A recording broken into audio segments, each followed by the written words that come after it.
Mi nombre es Nicolás Humberto Vicintín, estudiante de la Tecnicatura Universitaria en Programación de la UTN, Comisión 23. Hola, mi nombre es Belén Yardebuller, soy estudiante de la Tecnicatura Universitaria en Programación a Distancia y formo parte de la comisión número 23. Hola, soy Pablo Sebastián Ventura, estudiante de la Tecnicatura Universitaria en Programación y pertenezco a la comisión 23.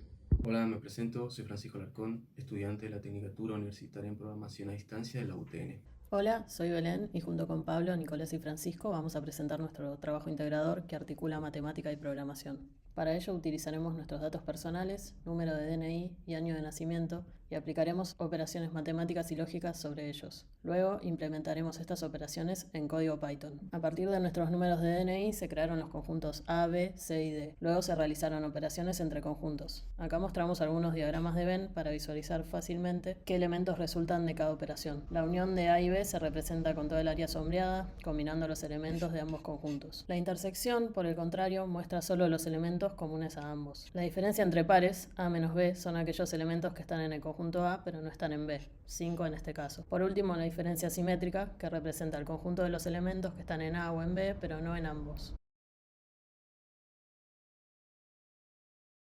El funcionamiento de nuestro programa principal, encargado de realizar operaciones entre documentos, es el siguiente. En primer lugar, definimos cuatro variables que van a contener el número de documento de los cuatro integrantes. Luego, le pedimos al usuario que nos indique si desea realizar las operaciones con los DNI por defecto o si desea ingresar otros números de documentos y en tal caso, llamamos a la función ingresar DNIs. Una vez obtenidos los números de documentos, llamamos a la función generar conjuntos, que va a transformar cada número de documento en un conjunto de números únicos y ordenados. Y con estos conjuntos vamos a calcular y mostrar los resultados de las operaciones de unión, intersección, diferencia y diferencia simétrica. También realizamos algunas operaciones más, como por ejemplo conteo de frecuencia de dígitos o la suma total de los dígitos de un documento. Además, realizamos la evaluación de dos condiciones lógicas. En primer lugar, saber si un dígito aparece en todos los conjuntos y en segundo lugar, saber si un conjunto tiene más de 6 elementos o dígitos únicos, lo cual implicaría que ese conjunto tiene una alta diversidad numérica. La función ingresar DNI se utiliza en caso de que el usuario no quiera usar los DNIs por defecto. Se le pide que ingrese los documentos por consola y luego se retornan para poder realizar operaciones con esos números. La función generar conjuntos se encarga de devolver una lista de elementos únicos por cada DNI ingresado. Para ello se sirve de la función DNI a conjunto. Esta función recibe el número de DNI como string, lo convierte en un conjunto con el uso de set, que toma los caracteres únicos y elimina los repetidos. Esto se guarda en la variable conjunto caracteres, que se pasa a lista y luego se ordena con sorted, retornando una lista ordenada de valores únicos. La función contar frecuencia dígitos cuenta la frecuencia de cada dígito en una cadena de DNI. Se inicializa en la línea 64 con frecuencia como un diccionario vacío. Luego se recorre el string DNI por cada carácter. Si el dígito iterado no forma parte del diccionario, se cae en el else. Entonces se guarda como clave con el valor 1, porque hay una frecuencia 1 de ese dígito. Se sigue iterando. Si se vuelve a repetir el dígito, entonces se cae en el if. Se busca la clave con ese dígito y se le suma 1 al valor que contenía. De esta forma obtenemos un diccionario con cada dígito del DNI y su valor de frecuencia. Sumar dígitos DNI, recibe un string y calcula la suma total de los dígitos de ese string. Lo primero que hace es inicializar en la línea 84 una variable que suma total en 0. Luego hace un for para recorrer el string DNI dígito por dígito y lo que hace es a la variable suma total le va sumando el valor de cada dígito convertido en integer y devuelve esa suma total. Acá podemos ver en funcionamiento nuestro programa. Al ejecutarlo nos va a pedir que indiquemos con qué documentos vamos a trabajar. Le vamos a indicar que vamos a operar con los números de documentos por defecto y nos emite el reporte con todas las operaciones. Al volver a ejecutarlo podemos indicarle que vamos a ingresar números de documentos manualmente y nos va a pedir los cuatro números de documentos.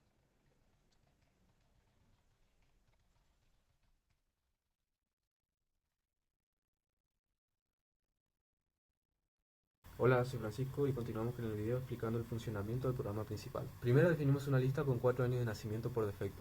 Después el programa le pregunta al usuario si quiere usar los años por defecto o ingresar unos nuevos. Si el usuario ingresa D, usará los valores por defecto. Si escribe N, se ejecutará la función que pide 4 años por teclado. Además utilizamos un bucle while que verifica que el usuario solo ingrese D o N. Si ingresa otra cosa, se le vuelve a pedir que ingrese D o N. Si el usuario ingresa N, llamamos a la función ingresar años nacimiento y si no, utilizamos la lista de años por defecto. Después se llama la función contar pares impares para contar cuántos años son pares y cuántos años son impares. Y luego se imprimen los resultados. Después evaluamos si todos nacieron después del año 2000. Con if-add se verifica si todos los años son mayores que 2000. Si es así, se clasifica el grupo como grupo Z. Si no, se informa que hay personas que nacieron antes del año 2000. Luego utilizamos if-any para ver si al menos un año de nacimiento es bisiesto. Si es así, se muestra que tenemos un año especial y que al menos un integrante nació en un año bisiesto. Después calculamos el producto cartesiano entre los años y las edades. Primero se calculan las edades actuales de cada persona y luego se genera el producto cartesiano entre los años de nacimiento y esas edades. Finalmente, se muestran todas las combinaciones posibles entre años y edades generadas por el producto cartesiano. Lo primero que hicimos fue importar la clase date desde la librería datetime. Luego lo vamos a usar más adelante para calcular la edad actual de cada persona.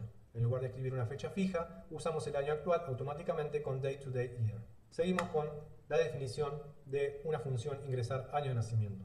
Esta función se hizo para que el usuario pueda ingresar 4 años de nacimiento. Se utilizó un bucle for porque sabíamos exactamente cuántos datos queríamos pedir, que en este caso son 4. Cada vez que el usuario escribe un año, lo guardamos en una lista llamada años. Al final, esa lista se devuelve con return para que se pueda usar más adelante en el programa principal. Seguimos con la función contar pares o impares. Esta función toma una lista de años y recorre cada uno usando un bucle for. Verifica si el año es par o impar usando el operador módulo. Si el resultado es 0, es par. De lo contrario, es impar. La función devuelve una tupla con dos números, la cantidad de pares y la cantidad de impares. Esta información se muestra después en el programa principal. Seguimos con la función es bisiesto. La fórmula de matemática, un año es bisiesto si es divisible por 4 y no por 100 o si es divisible por 400. En vez de repetir esta fórmula, decidimos hacer una función aparte para que sea más legible y reutilizable. La función devuelve true si el año es bisiesto y false si no lo es. Seguimos con la función edades actuales.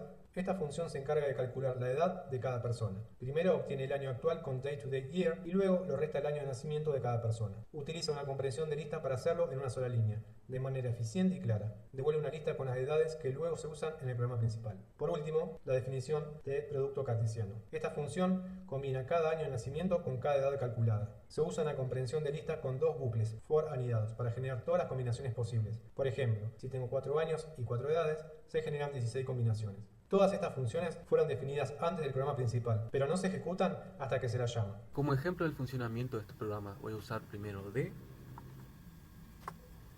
Y acá lo que nos muestra son la cantidad de años pares que nos dio, que son 2, la cantidad de años impares, que también son 2. También nos dice que el grupo incluye personas nacidas antes del año 2000, que tenemos un año especial, al menos un integrante nació en un año bisiesto, y después nos muestra el producto cartesiano entre los años y las edades. Ahora voy a ingresar N. Y acá lo que nos pide es que ingresemos el año de nacimiento de la primera persona, que en este caso voy a poner 1980. Después, la siguiente será 2000, 1974 y por último 1998. Y como vemos, la cantidad de años pares en este caso son 4, la cantidad de años impares son 0. El grupo incluye personas nacidas antes del año 2000, la mayoría nació antes del año 2000. También nos muestra que tenemos un año especial, al menos un integrante nació en un año bisiesto. Y por último nos muestra el producto cartesiano entre los años y las edades. Lo que yo aprendí es que en las operaciones de conjunto, tanto la unión, intersección o diferencia y los principios de la lógica booleana son la parte sobre la que se construyen las estructuras de datos y las operaciones de control de flujo en la programación. Entender que un AND en lógica es una intersección en conjuntos o que un OR es una unión me permitió ver las sentencias condicionales y los bucles de una manera más fundamental. Otro aprendizaje que tuvimos gracias a la integración fue que los conjuntos matemáticos se representan de forma natural en lenguajes como Python a través de tipos de datos específicos como el set. Este luego se puede ordenar gracias a la función sorted. La formalización de los DNI como conjuntos de dígitos únicos nos demuestra el poder del modelado matemático para abstraer un problema del mundo real en una estructura precisa. Al definir operaciones sobre estos conjuntos, obtenemos el qué de nuestro objetivo, una representación clara y manejable de los datos. A partir de ahí, el diseño algorítmico aporta el cómo, transformaciones paso a paso y optimizaciones que garantizan una solución lógica, eficiente y escalable al implementarlo en código. Al calcular manualmente los resultados de las operaciones de conjuntos, antes de pensar en la implementación en Python, aprendí la importancia de la validación. Saber el resultado esperado desde el punto de vista matemático es crucial para poder verificar que el código que escriba después es correcto y produce la salida deseada.